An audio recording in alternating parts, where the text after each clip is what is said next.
I turned my Pixel 7a into a Windows phone, and in this video, we'll test it out and see if it's better than the default Android experience. And here we are. Look at this. You can't even tell which one's the Windows phone. Oh, you'll never be able to know. I mean, clearly this is the Windows phone. Look at those bezels. We don't see phones with these kind of bezels anymore. But here we have an app. If I actually go to my home screen, you'll see it right here. It's called the Square Home Launcher, or just Square Home. I don't know. This is one of quite a few different apps that exist as a launcher. If you don't know, a launcher is basically just an app that works as your home screen. And there are more than one of them that'll specifically aim to turn it into a Windows phone, or as close to a Windows phone as possible. So we're just gonna start with the Square one. We'll just open this one and there we go, we're going. It's just an app you install. And I gotta say, I mean, this is so practical. You know, there's no fluff. It doesn't even look that pretty. The colors are a little meh, but it's just pure practicality. You got like all your important apps right here. No garbage in the background. It's perfect. Oh, look at that. I clicked applications and I got all my apps right here. It's so simple. What was that? Whoa.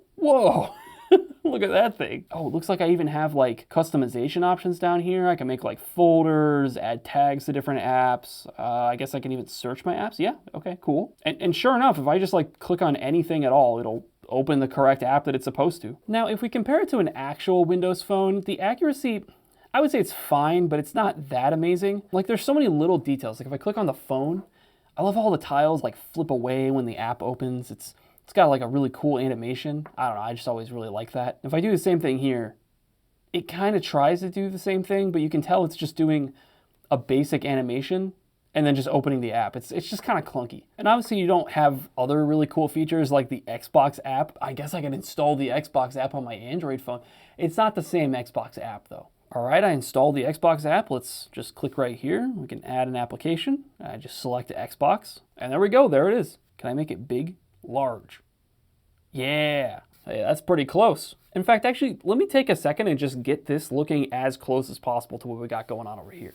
Oh, interesting. As I'm going through here, so on the Android app, you hold your different icons, and it gives you this little setting thing when you release, this little icon here.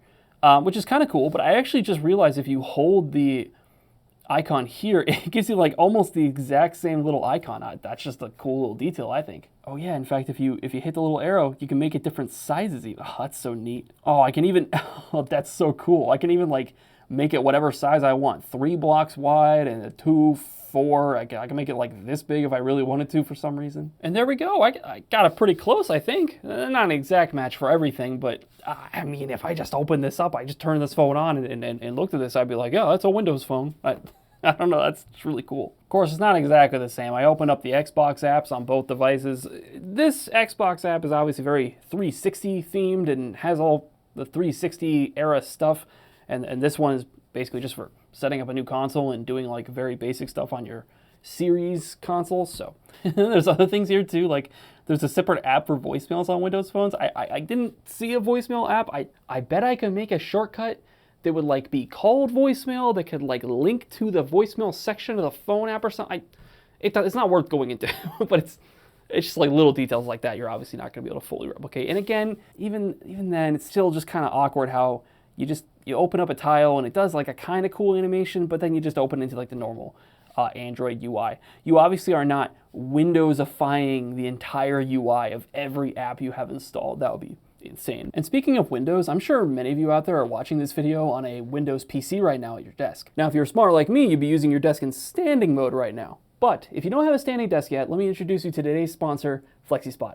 Now, while FlexiSpot is sponsoring this video, we've actually been using their desks long before they were ever sponsoring us. We currently have 7 FlexiSpot desks set up in this office, and they all are still working great and have no problem moving up and down. Now today I'm using FlexiSpot's E6 standing desk, which is a super stable desk that can lift up to 355 pounds with no issue at all. I mean, just watch as this massive tower of phones stays completely still while the desk moves up and down. FlexiSpot even offers a 15-year warranty on the desk frame and motor, so if you're looking to buy a new desk for yourself, make sure to check out the link and promo code down below to get your own E6 standing desk today from FlexiSpot. Let's see, what else can I do with this? Cube. What is cube? I guess a cube is just a thing where you can add stuff? Wait, what? Tile group. Oh, okay, so we get like little mini tiles inside of there that I can open up as like a folder. That's kind of neat. You know, I think the coolest thing about this layout, I kind of did it in a very simplistic way here, but really you can customize this to your heart's content. You can get things real small, real specific. Oh, geez, stop. go home. Like I can make the contacts app like really tiny like this, and everything just gets pushed down. It looks really clean. Oh wow, you can even have like different tiles set to lock your screen and stuff. Interesting. Oh, you need permission, but whatever. Yes, have full control. Take my social security number too, I don't care. Bam. Hey, that works. So I don't know why you would want a button for that, but you can do that. So in some ways, I guess this is kind of like the perfect hybrid device between like the Android, just customize anything, whether you like it or not, or whether it's a good idea or not, you can customize it if you really want to. And the Windows, like, no, you get tiles and you're gonna like it kind of experience. So while this Square Home app is pretty solid, I think, once we got it configured and everything, I do wanna try this Launcher 10 one, because this is the one that I think people actually recommend if you're specifically looking for a Windows Phone replacement launcher. So let me go ahead and get this one configured too real quick. Wow, this one really lets you go crazy with the customization. Like, compared to that other one, you have this whole drop-down menu here, right? And you can hit edit, and then you have this like, this whole list of things you can do. Holy crap. All right, so I configured it a little bit. I could go crazy doing the whole screen or whatever, getting it kind of lined up better, but this actually kind of shows one of the cooler aspects of this launcher as opposed to the other one. As you can see, the tiles are, I would say, more close to the actual screen size of this Windows Phone. So what that means is because this is such a bigger screen at a higher resolution, I can actually fit more tiles on screen and really get a lot of bang for buck on the gigantic screen here compared to the tiny one on the Windows Phone. Yeah, and as you can see, you have way more options for like how many small tiles wide and long the whole screen can use. Oh yeah, you can change the icon too. You could do that on the last one, but I don't know. I wonder if you could like, this is too much. I'm not gonna go this far in detail, but I bet you could even like find the exact icons for the original Windows Phone apps if you really wanted it to be super authentic. But I would say like they're both pretty close. So if we open the Square Home launcher, they're pretty close. This green is a little off, but that might be my fault. There might have been a different green I could have used, but it's close. But I feel like this one's a little more accurate because like the color is almost exactly the same. Like it was just one of the default greens they had and it's almost identical. And it's just like the way the spacing is here with the icons and everything. Now, the animations here are, in my opinion, are even worse. So if I open an app, it just kind of like does a little fadeaway effect. It kind of just looks like a default Android animation. It's not very Windowsified. Again, to compare it to an actual Windows Phone, yeah, that's way better, way cooler. And I would say the Square Home actually had a better animation. Yeah, like at least it tries to have a little bit of that tile action. It still could look better, but in my opinion, but I'm not sure like how in-depth they could really go with these launchers. Like maybe that's not a thing they have access to, but who knows? I also saw that this one has like an actual preferences thing. I bet Square Home has a preferences thing too. I just didn't see it, but if we open that up, we have so many options here. Oh my gosh. Wait, there are ads? Wait, what? That's kind of weird. I mean, I guess that's fair. I think there's like a premium version of both these apps that probably avoid ads. But to be fair, when I actually use the app, you know, on the home screen or whatever, I don't see any ads. I haven't gotten any intrusive ads in any way. So the actually important part of using the launcher is ad-free. But yeah, in terms of like adding new apps, you just click the all apps thing. You see them all right there. They're laid out in a pretty standard looking way. Actually, I would say this one is more identical. Yeah, you can see here, it's like very similar to the way a Windows Phone would lay it out.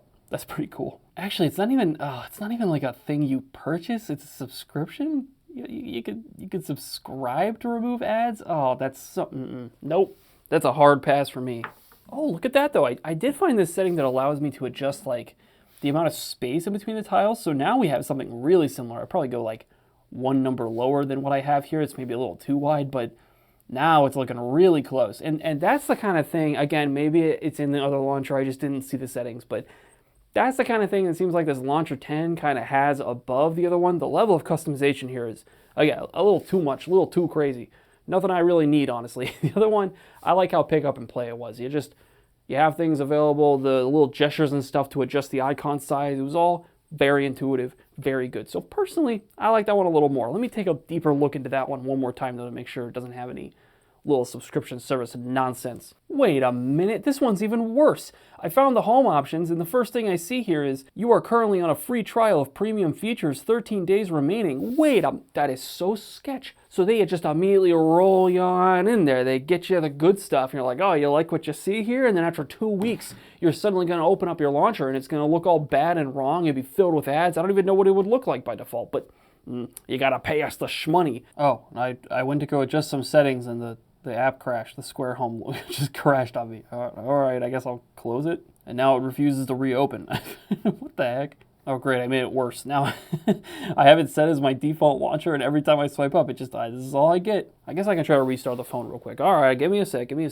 Oh, sure enough. Okay, I restarted the device, and we're back to looking normal. I do have one more launcher here. This one right here, which, as you can tell by the icon, I think you can get a pretty good idea what that one's trying to do. But I think we're going to save that for a future video, because that kind of, I think it deserves its own thing. That's a whole different can of worms. But guys, let me know what you thought about this whole experience of the Windows Phone. Do you miss the Windows Phone? Would you install this on your device? But guys, thanks for watching. I hope you enjoyed this video, and I'll see you next time. Bye-bye.